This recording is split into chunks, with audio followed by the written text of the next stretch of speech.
جنبا إلى جنب يعملن العسكريات السعوديات التابعات لقوات أمن الحج والعمرة للمرة الأولى بموسم رمضان داخل الحرم المكي.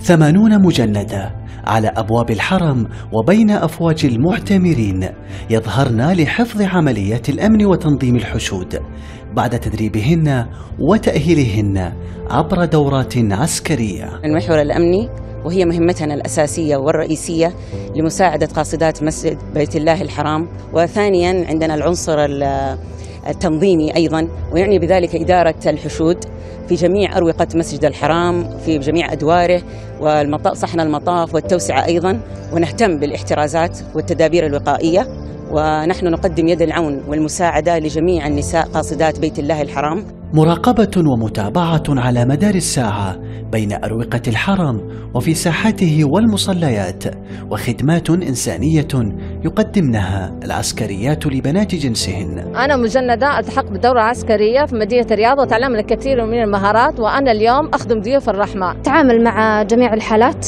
الأمنية وتطبيق الاحترازات الصحية من تباعد والتزام بارتداء الكمام ورصد المخالفات اللزم. خطوة تمكين جديدة للمرأة السعودية بعد تشريعات وقرارات هدفها إتاحة العمل لهن بمختلف القطاعات الحكومية والخاصة، ومن ضمنها القطاع الأمني الذي وجد إقبالا كبيرا لدى النساء.